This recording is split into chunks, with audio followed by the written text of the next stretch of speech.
Karibu kwenye video hii ya 7. Video iliyopita tumeangalia namna ya kuangalia ripoti kwa kawaida. Sasa kwenye video hii nitakuelekeza namna ya kuangalia ripoti au kujua biashara yako kwa kutumia kuchat na AI. Mzani App tuna AI inaitwa Mzani App AI. Kwa jina maarufu inaitwa Mzani AI. Ukiwa kwenye dashboard yako utakuja sehemu imeandikwa hapa menu. Ukija menu utakuja sehemu ina IE robot imeandikwa Mzani AI, utagusa, utasubiri ifunguke. Hapo itafunguka app. Hii app ndani yake kuna ufanisi mwingi wa AI, lakini leo tutaangalia namna ya kuwasiliana naye, msaidizi wetu kujua biashara yetu. Imefunguka kama hivyo ilivyo. Inaonyesha iko live, naona kuna kitaa cha kijani. Hapa juu kuna maswali ambayo unaweza ukamuuliza kama umechoka kuandika, ukayagusa tu moja kwa moja yakamtumia. Kwa mfano, unaweza ukagusa swali lolote hapo juu. Unaweza kugusa mfano kama hivi nimegusa, nimemuuliza kwamba hili la kwanza mauzo leo. Amesema mauzo ya leo ni 80, faida ni 24,000. Kumbuka kwenye faida kuna net profits na kuna gross profits. Ukisema net maana yake ni ile ambayo unakuwa umetoa na kila kitu na matumizi. Ukisema gross ni ile ambayo unakuwa hujatoa matumizi. Umetoa mtaji ila hujatoa matumizi. Ndio hiyo sasa ambayo ametupa. Nataka tumuulize swali la pili. Nataka tumuandikie. Nataka tumuulize swali hili hapa. Nakuja hapa chini. Tutamuandikia hapa. Nimemwambia kwamba nifanyie tathmini ya biashara yangu mwezi huu na nipe faida safi. Hii faida safi ndio faida baada ya kutoa matumizi, ambayo sasa ndio net profits namtumia. Tunaona hapo anafikiria, ametupa jibu.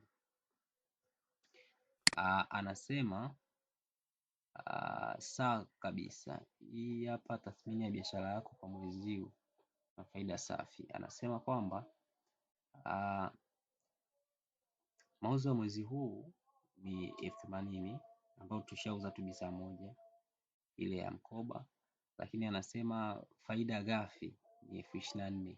Hii ni kabla ya kutoa matumizi, lakini anakuambia matumizi ya mwezi huu ni 10,000. Anakuambia faida safi ni 14,000. Amekufanyia na mahesabu kabisa. Anakuambia unachukua faida ghafi unatoa na matumizi ni sawa sawa na kupata faida safi. Hiyo ndio faida. Sasa unajua biashara nyingi wanakuwa wanahisi kila pesa inayoingia wakitoa pesa ya mtaji basi tayari wanakuwa wamepata faida ya ofisi. Hapana, lazima utoe na matumizi ya ofisi, ndio unapata faida safi, inaitwa net profits. Kwa hiyo AI hapo atakuchambulia, lakini pia ametupa ushauri wa haraka. Anakuambia hongera kwa faida ya 14,000 mwezi huu.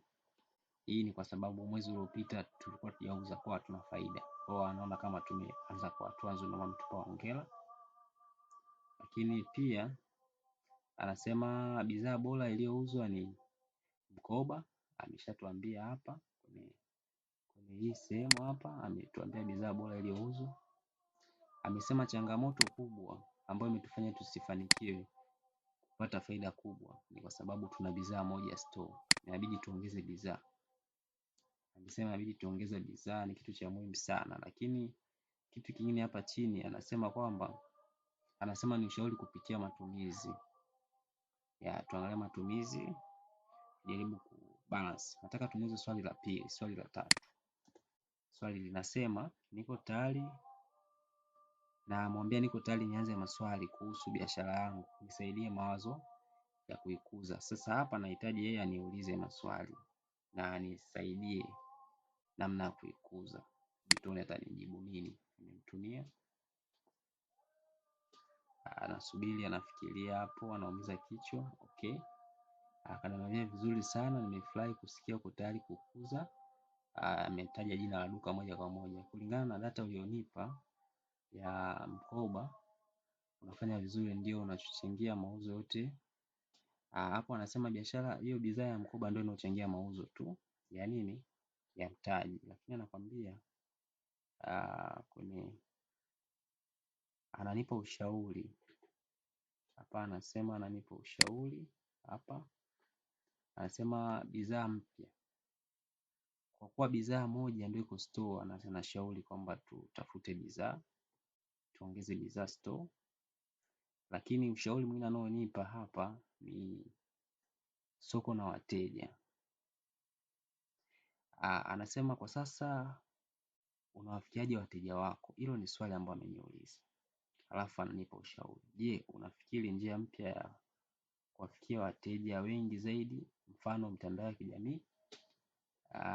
Kumbuka swali letu nilikuwa nimemwambia aniulize swali anipe na ushauri. Kwa hiyo ameanza kwa kuniuliza swali hili hapa kwenye soko na wateja hapa. Swali hili hapa linasema, kwa sasa unawafikiaje wateja wako? Kwamba wewe unahitaji nikuulize swali, nikupe na ushauri. Unawafikiaje wateja wako ili kuongeza mapato yako? Hapa ndo anasema kwamba amenipa na ushauri. Je, unafikiria kuwa na njia mpya kuwafikia wateja wako wengine zaidi, kwa mfano mitandao ya kijamii au matangazo? Yaani kanipa swali, kanipa na ushauri. Haya, tuangalie hapa juu swali alilokuwa amenipa. Anasema kwa kuwa una bidhaa moja tu store, je, una mpango wa kuongeza bidhaa zingine za kuuza sambamba na mkoba? Hilo ni swali kaniuliza. Kama nina mpango au nitabaki nauza bidhaa moja hiyo hiyo nibaki na faida ndogo? Hapa akaendelea kusema kwamba kama ndio, unafikiria kuuza bidhaa gani? Yaani maana yake ni kwamba anahitaji mimi nimwambie nafikiria kuuza bidhaa gani. Tuanze kumjibu swali la kwanza. Mwambie nafikiria kuuza bidhaa za nguo za kike.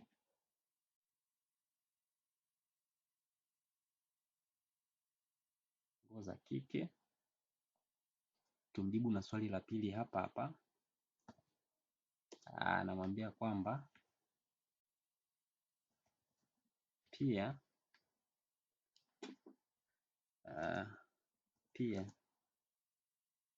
nafikiria kuanza matangazo ya online. Sasa nimemjibu maswali yote mawili. Nimwambia kwamba nafikiria kwanza bidhaa nguo za kike, lakini mwambia pia nafikiria kwanza matangazo ya online. Ngoja tumjibu tuone atasemaje hapa.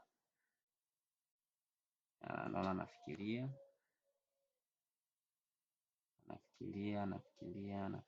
huyo anaangalia jibu langu. Okay. Kanipa sasa huo mtasari huo hapo. Anasemaje? Anasema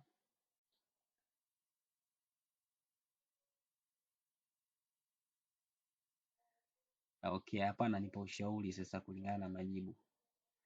Anambia kwa kuanza kwa kuuza nguo za kike. Ananipa sasa nifanyaje ili kukuza sasa hiyo bidhaa nataka kuianzisha, nianze na bidhaa gani zilizo sokoni. Lakini pia hapa chini swala la pili kwenye kuanza matangazo online, ananishauri, ananiambia chagua majukwaa sahihi. Anasema penyeza picha bora, kwamba niunde picha bora.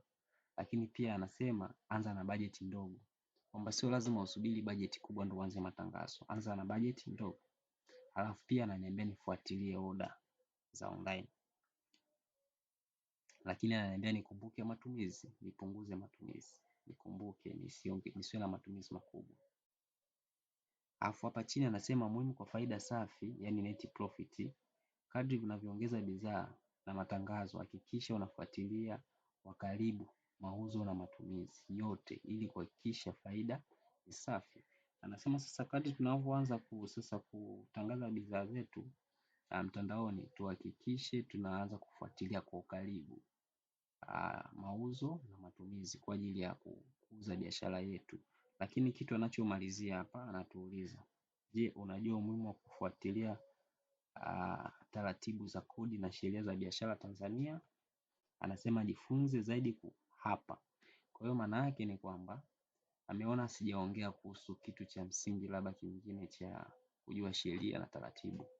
Hapa anatuambia ili kujua sheria na taratibu ajifunze zaidi hapa. Ukigusa hapa, kwa mfano hapa nikigusa, hapa kwenye elimu ya TRA na biashara. Nikigusa hapa imenifungulia, inaniuliza jambo Enock Mwananjera, je, hiyo inaniuliza kama nahitaji kujifunza kuhusu sheria na habari ya kodi. Nikigusa ndio, utaona imeanza kunipa tayari elimu kwamba lazima nijue BRELA, lazima nijue hiyo TRA TIN, lazima nijue huduma ya fire, lazima nijue leseni. Hapa inaniambia namna ya kujisajili na hizo huduma. Hapa inaniambia elimu ya kodi, kwamba inanipa elimu ya kodi, na watu gani wanatakiwa kulipa kodi, watu wenye asilimia ngapi wanatakiwa zikatwe. Hapa inanipa kikokotoo. Hichi kikokotoo inanionyesha wastani wa kodi ambao natakiwa nilipe mimi. Kwa mfano hapa inaniambia jumla ya mauzo yangu ni 80, gharama ni 56,000, matumizi ni 10,000, faida ni 14,000. Kwa hiyo natakiwa nilipie kodi shilingi 0, sina malipo ya kodi kwa Tanzania.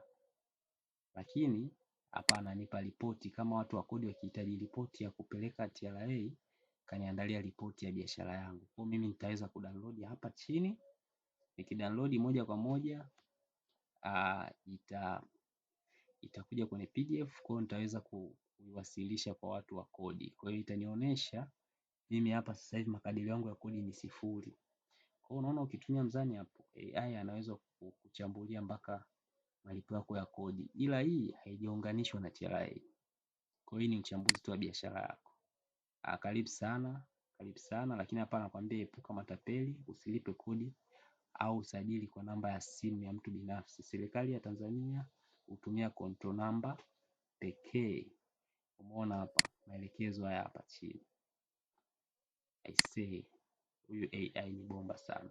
Karibu sana, tunakukaribisha. Jiandae kwa video ya 8. Tutaangalia kitu gani nitakuja kukufundisha. Asante.